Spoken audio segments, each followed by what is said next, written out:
Ready?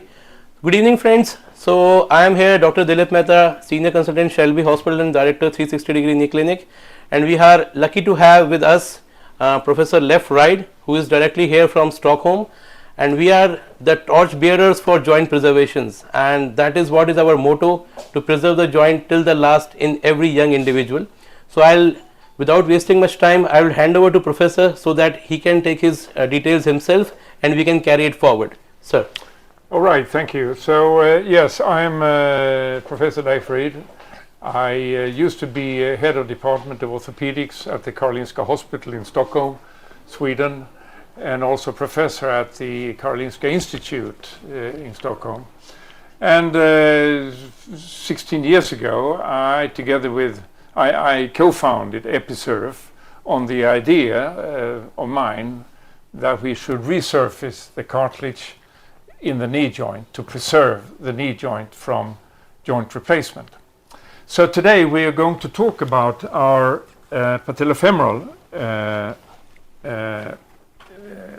implant that we have just launched here in India. So our procedures always start with an MRI investigation or a CT, depending on the joint.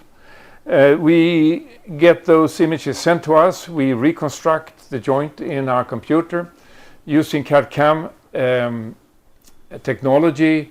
We design instrumentation that are patient specific, and we design implants that are patient specific. These go into what we call a damage marking report, which we see here. So this is a damage marking report of a joint, the femur and the patella, and this is the way the guide instrument should go in onto the femur and onto the patella. We are meticulous about the fit of the implants because they are made of metal, and if you want to introduce metal in the knee, it's chrome cobalt, it's plain medical grade prosthetic metal, but we put it on one side, and in most cases we want that to articulate against normal cartilage on the other side of the joint. In the patellofemoral implant, we also have a polyethylene button on the backside of the patella. But nevertheless, always we need to put the implant in very precisely at the right angle and the right depth. And that's why we produce these patient-specific guide instruments. So let's see, again, here you see in a better, and here you see how the implants are meant to articulate against each other in the patellofemoral joint.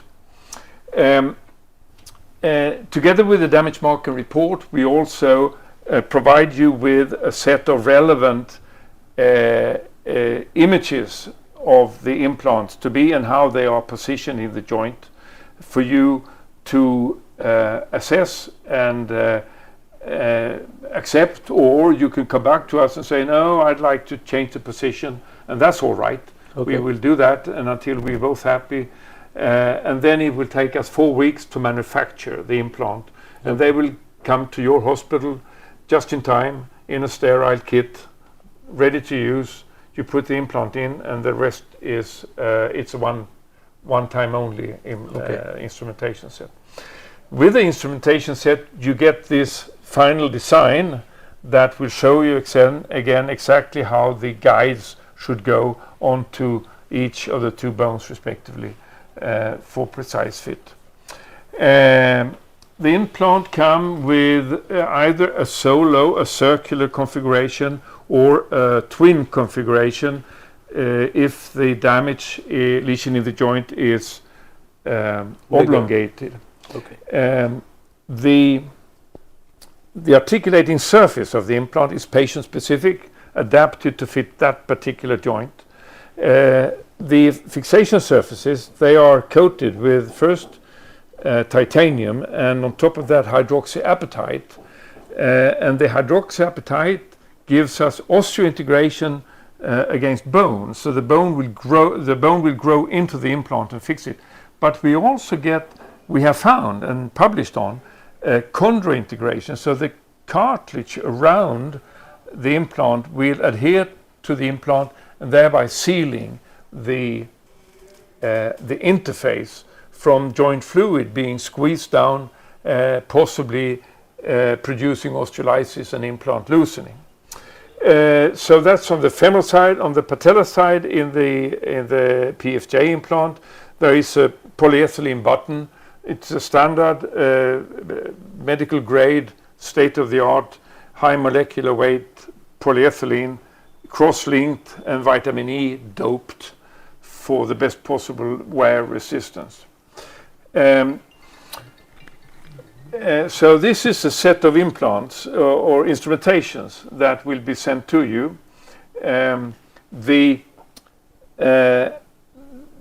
are what we call an adjustment socket that I will explain later. And then there are 3D printed patient-specific guides. We have a dummy that is an exact replica of the implant to be, and I will explain the use of that later, and also a plunger to implant the implant. Now, in the patellofemoral joint, not seldom the case is that you have a dysplastic groove, and we can address that to some extent, not the worst cases, but to some extent we can improve the groove from an example here, 162 degrees, which is a dysplastic sulcus, to a normal 143 degrees by producing an implant with a deeper groove. And so here you are. Here you see how they are inserted. So let us go, and here is an example of a case where you see the patella button with the plastic polyethylene implant, and then you have the trochlea with the metal implant. And finally, not only do we have patellofemoral implant, but we have implants for the condyles and also for the talus in the ankle joint. So let me take you through the use of our instrumentation. So here's a knee model, and here's an example of how the guide could look like. You fit it on and it will dump just down into the groove. It will not rotate the slightest. It can slide, but the upper dimension here will coincide with the end of the cartilage, so you know where to put it in this dimension. You pin that down, then by using our adjustment socket, which is a ring like this, you put it into the 0 position here, and then you drill using our special drill down into that hole, and by using the 0 position, you will drill too shallow, and then you check with the dummy, which is a perfect replica of the implant. You check that, you put it down in the groove, in the hole you just made, and you see how this fits into the hole and how it relates to the surrounding surfaces. You'll find that this is too shallow. Then you twist this incrementally, and by doing so you will increase the drill depth by 200 microns per step. And then you recheck with the dummy until you're happy. Okay. Until you are where you want to be. If you have cartilage around the implant, you want to be recessed, right, about 0.5 millimeter. If you have an arthritic surface of bone, you want to be at least flush, possibly a bit proud. But you know where you are using this adjustment socket. And then you put in the implant again. Here you see it in life. With the surface, articulating surface, patient specific, fitting that joint, and then the fixation surfaces coated with first titanium, and on top of that hydroxyapatite. That will give you osseointegration against the bone, and it will give you chondrointegration in the cases where you do have cartilage around the implant. And of course, by doing so, you will seal the hole in the cartilage, so joint fluid cannot be squeezed down into the interface, producing possibly osteolysis and loosening. And in fact, in close to 2,000 cases, we haven't had a single case of loosening of these implants. If you have a case with osteoarthritis of the patellofemoral joint, you have the polyethylene button here, which is patient-specific. In fact, this is the only patient-specific patella button on the market that will fit to the femoral implant that in turn fits to that patient's special anatomy. And that will provide you with an optimum articulation in the patella joint. So here you are. This is our solution of this problem, and I learned that isolated osteoarthritis of the patellofemoral joint is pretty common in India. Yes. So, so friends, it is important to understand the beauty of preservation and the beauty of Episurf. Why we are discussing this? Because we want to preserve the joint till the last, and we don't want that for simple problems like a patellofemoral arthritis or a localized condylar defect, people should be undergoing a joint replacement surgery, right? The important thing here, as sir told, is we proceed very precisely. We first wait for the damage marking. So let's understand what is a damage marking report. Sir, if you can tell us. Yeah, the damage marking report is again a reconstruction of the images that we get sent to us. We reconstruct the joint in the computer. We analyze the size of the lesion. We suggest a position of the implant. We analyze the underlying bone, which is, we believe, important because cartilage is devoid of nerves, so there is no pain coming from the cartilage. But these patients have pain, and that pain comes from the bone, from the bone marrow lesions. That is a reaction in the bone to the fact that there is no cartilage on top of it, so to protect it, if you like. So, and that analysis, together with some relevant images, slices of the, I mean, we get hundreds of slices, MRI slices or CT slices. We sent a small set of relevant ones where we project the suggested position of the implant, and we send that to the surgeon for him to assess it, to say yes, this looks good, or possibly to say no, I like to position this somewhat differently, and then we comply to that until we're both happy, and then it takes us another 4 weeks to produce, to manufacture these implants and the set of instruments that you've just seen, and we send that to the local hospital in a small set of sterile instruments ready to use. The surgeons use them to put in the implant, and the rest is disposable. So another important thing that sir told us is that everything is customized to the size of the patient. Not only the implant and the instruments. Even a precise set of instrument is always designed as per your need, as per your size. Sir, please tell me, like, if suppose we have a lot of osteoporosis patient in India where the bone quality is not so good. Yeah. So do we still hold a good chance to treat those patients? I would say so, yes. Our experience is certainly not that osteoporosis is a problem. We may have less osteoporosis in Sweden, for example, than you have in, although we have osteoporosis in Sweden too. We have too little sun up there, you know. but our experience is that this implant will adhere to the bone. It takes about 4 weeks for the bone to attach to the implant. And after 4 weeks, the implant is ready to be used. Rehab is very short. And really, it takes 4 weeks until the wound has healed to a degree that the patient is ready to put it to more extensive use.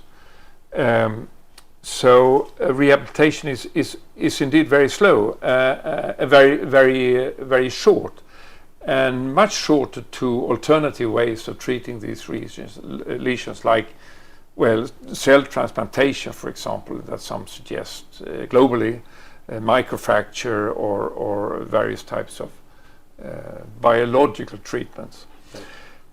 Also to mention is important is to know that this is easily reversible. Should this eventually something happen to it, other parts of the joint gets worn, you need to get it out. This is good orthopedic thinking. You should always know or plan to what you do next time you need to get into that joint. So you can excise this. In fact, we can provide you with a revision guide because we have the MRI or the CT scans of that particular knee in our computer. So we can do a guide for you to drill, to saw just under the implant, to get it out. And we've also studied a number of standard sets of total knee instrumentation. And we've seen that after having used these instruments to resect the bone, we have excised pretty much all the footprint of the episealer. Okay. And should there be a bit left, these footprints will always be contained, so you can treat them easily with bone cements or bone chips, and so that is not a problem. And the few revisions that we have seen have always been treated with uni or total knees. Right. No problem with that. The results have been excellent and good. So the important thing to think is we are thinking about the future. We are thinking about the revisions. So if we have a young patient who has undergone a knee replacement at the age of 50, and she is anyway have to have a revision with a bigger implant at the age of 65 or 70. Now with this precise small metallic implant, which is beautifully osseointegrated in the bone, and such small size implant, even if we are planning a total knee for her, we can bail it out with a routine implant so that no revision with a bigger implant is needed. So that is again an intelligent thinking, so that we are having bone preserving effect for the future also. So how is the weight bearing protocol after the surgery? Like it has to be a complete non-weight bearing? Yeah, well, we suggest that you put the patient on protected weight bearing. Okay. Weight bearing until the pain threshold using elbow crutches. Right. For 4 weeks. 4 weeks. 4 weeks. Full motion, no limitation there. Okay. And after 4 weeks, they can do whatever they want. Interestingly, also, perhaps naturally, when you replace the articulating surfaces of the knee with implants that coincide with the geometry of the knee, the kinematics of the knee will remain normal. Right. So the functionality of the knee will be normal. These patients will feel they have a normal knee. Right. And that is not so oftentimes with total knees, for example, because they are not always put in harmony with the ligaments and the capsule, right. and the other structures of the knee. So the patient will feel somewhat discomfortable.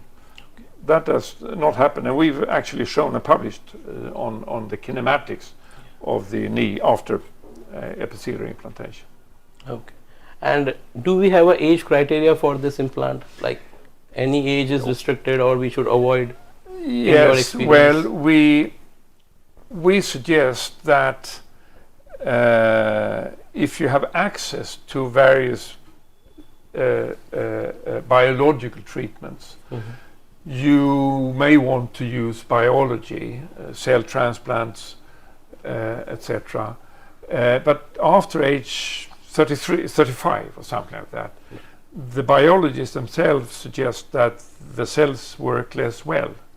So there opens a gap that closes by age 65 when you can put in a total knee without thinking too much about it. So those are the gap patients. That's a window of opportunity that we, the 35 to 65 age group. Now, if you have a 75-year-old patient with a focal lesion or an isolated patellofemoral lesion, this is a smaller and more simple operation for you to use, and there's no reason why that should not work also in the older patients. Right. So age is not a real contraindication. No, it's not a Not absolutely not. So it is important that we are not restricted to any age with this implant. It can be done for a younger patient, it can be done for an older patient. The important thing is that the defect has to be localized. And before this, we were only restricted to use biological implant, as Professor suggested. But after the age of 35, the role of biological also becomes controversial because the cells become less functional. So here we are better off putting with a implant that is customized for you, customized for your needs, and designed for you specifically. Any other thing you would like to suggest? No, I think we've gone through this pretty well.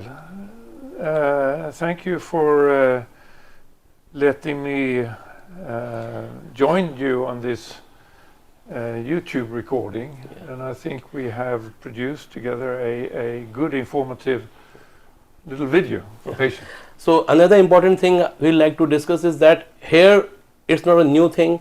Sir is doing this and has a data of around more than 2,000 cases, and according to his knowledge, we are not having a single failure or any case of loosening of the implant or breakage of the implant. So I think we have a wonderful futuristic opportunity available to us, and our whole purpose was to share knowledge about these things to the doctors, to the patients, so that you can come, ask and discuss about the future of joint preservations.